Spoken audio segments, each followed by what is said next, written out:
Boa tarde. Neste segmento do Visão Libertária, vamos ao artigo sugerido por Miss Clotilde, escrito por Deixa Dilson, revisado e narrado por Bitdove. Documentário Cigarro do Crime, culpa consumidor por contrabando e queda na arrecadação. Com produção da Vice Brasil, o documentário Cigarro do Crime, produzido em maio de 2020, mostra como funciona o esquema de contrabando de cigarros paraguaios para a Banânia, ou Brasil, aí como chamam os estatistas. O documentário tem como parceiro o FNCP, o Fórum Nacional contra a Pirataria e Ilegalidade, que é uma associação civil aí sem fins lucrativos, formada em 2006 por entidades setoriais empresariais, empresas lobistas e sindicatos. É a maior associação bananense com foco exclusivo no combate à ilegalidade. Com cenas gravadas no Brasil e no Paraguai, a obra mostra em 45 minutos conversas com os consumidores, perseguições policiais perigosas e depoimentos de contrabandistas para explicar como funciona cada etapa do processo necessário para que o cigarro paraguaio seja transportado e comercializado no mercado bananense. Mas claro, com o típico viés estatista peculiar ao bovino adestrado médio. O documentário revela que em 1993, o grande nome da produção de cigarros no Paraguai era o de Osvaldo Domingues Dib. Sua lógica de produção era piratear marcas bananenses e levar essa produção como contrabando para o Brasil.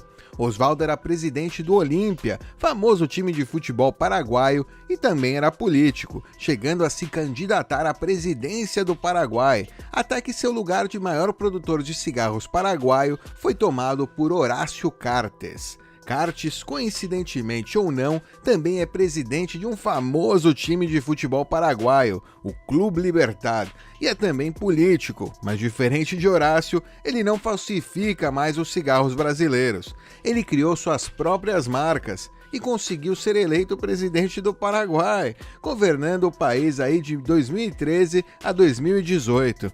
É isso mesmo, amiguinhos. O chefe da máfia do Paraguai em 2013 era, e é até hoje, o maior produtor dos cigarros paraguaios que são contrabandeados para o Brasil. Quando candidato, o que a população conhecia sobre Horácio Cartes era que havia sido supostamente preso durante o regime militar, era um empresário muito bem sucedido e era presidente de um dos mais famosos times de futebol paraguaios. Nunca havia se envolvido abertamente na política, sendo apresentado como um outsider.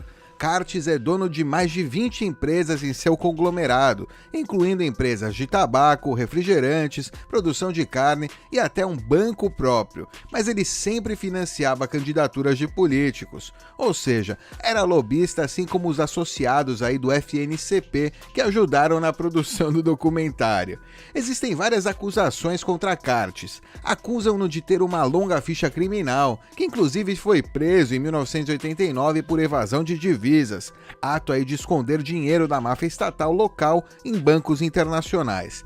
Em 2000, um avião monomotor registrado no Brasil, carregado de cocaína e maconha, foi encontrado em suas terras. A desculpa usada foi de que a aeronave havia feito um pouso emergencial e não tinha qualquer relação com o dono do terreno e nenhuma investigação aí foi ordenada pela justiça. Mas um dos favores aí que solicitou a políticos em troca de financiamento de campanhas foi que durante o governo do presidente jornalista Nicanor Duarte, 2003-2008, sua ficha policial fosse apagada dos registros judiciais do Paraguai. Durante a sua campanha presidencial em 2013, frequentemente desafiava os seus eleitores ou qualquer um a ir à justiça e verificar que não tinha nenhum processo contra ele. Em novembro de 2019, um juiz da 7ª Vara Federal Criminal de Água com Merdalândia, ou Rio de Janeiro aí para os estatistas, decretou a prisão preventiva de Horácio Cartes como parte da Operação Lava Jato, mas ainda não sei no que deu isso aí. A Tabacaleira del Este, ou Tabeça, propriedade de Cartes, é responsável pela metade dos 71 bilhões de cigarros anuais produzidos no Paraguai, sendo que o Paraguai consome apenas 2,3 bilhões e exporta, pagando o arrego da máfia, apenas 1,5 bilhões de cigarros anuais. Ou seja, 67 dos 71 bilhões de cigarros produzidos no Paraguai são destinados ao contrabando, né? E o Paraguai nem tem tabaco suficiente para produzir tanto cigarro. Olha que engraçado, eles importam um monte de tabaco do Brasil para poder produzir os cigarros que depois voltam via contrabando. A tabacaria de Cartes produz sozinha muito mais cigarros do que o necessário para o consumo dos bovinos paraguaios, sabendo que a grande maioria será levada para Banânia, Cocainolândia e Colômbia ou Sombrerolândia, o México, sem que as máfias que controlam esses locais tenham oportunidade de extorquir o comerciante desses produtos. Mas ele não se responsabiliza por isso, pois ele não realiza o tráfico diretamente, ele vende tudo dentro do Paraguai, alegando inclusive que paga direitinho os impostos paraguaios, que são de 18%. O contrabando propriamente é realizado por terceiros, aproveitando que em Banânia os impostos sobre cigarros são de 70%. Ou seja, quando você compra cigarro bananense, não o paraguaio, você paga na verdade por mais que 3 cigarros e só fuma um. 2 e um quebrado aí você paga para os parasitas estatais. Como diz uma das frases mais emblemáticas do documentário, se a atividade dá lucro, ela será alvo da organização criminosa. Pois é, amigos, a máfia estatal não está para brincadeira. Algumas boas notícias contidas no documentário são que 50 bilhões de reais deixaram de ser roubados ou arrecadados aí pela máfia bananense nos últimos 5 anos por conta do contrabando. São 50 bilhões a menos nas mãos sujas da máfia bananense, graças aos nossos heróis contrabandistas. O mercado de cigarros paraguaio movimenta 10 bilhões de reais por ano, gerando milhares de empregos e atendendo a população com um produto de qualidade e mais barato. Muitos policiais e fiscais também participam. Segundo o documentário, 1 bilhão de reais são gastos no esquema por ano com corrupção.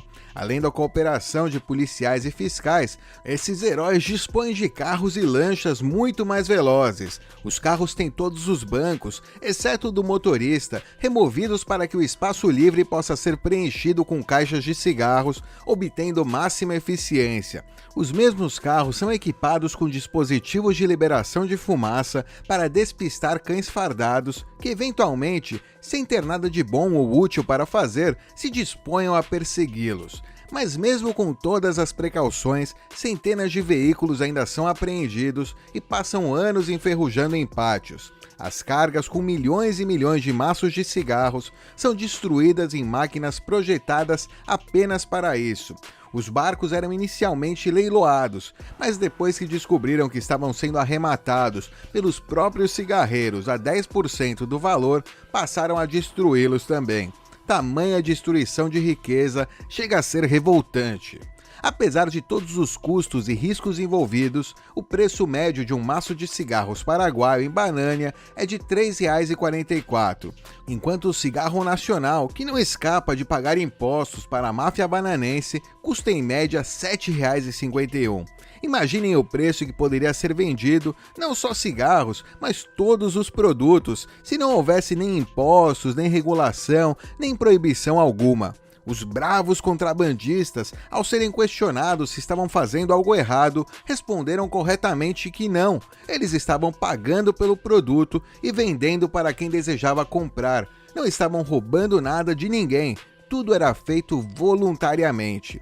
Todos os problemas são causados pela proibição, pela intromissão do Estado em trocas voluntárias pacíficas e legítimas, pela extorsão perpetrada pela máfia estatal querendo ter participação ilegítima em todas as formas de comércio, em todas as compras, vendas, importações e exportações, acusando-os de cometerem crimes sem vítima, ameaçando e punindo quem se nega a aceitar a opressão e busca se defender da extorsão estatal. Mais da metade dos cigarros consumidos no Brasil são paraguaios. É um número pelo qual podemos ter orgulho, mas ainda pode melhorar. Agradecemos grandemente a todos os guerreiros contrabandistas, não apenas de cigarros, mas de todo e qualquer produto, que arriscam suas vidas e suas liberdades para oferecer produtos muito mais acessíveis para as pessoas, combatendo os impostos abusivos que corroem o poder de compra e inviabilizam empreendimentos. A todos os contrabandistas, nosso muito obrigado. É isso aí, obrigado a você também pela sua audiência. Se você gostou do vídeo, clique em curtir e compartilhe em suas mídias sociais. Se inscreva aqui no canal e clique no sininho para ser avisado de novos vídeos. Até a próxima, tchau!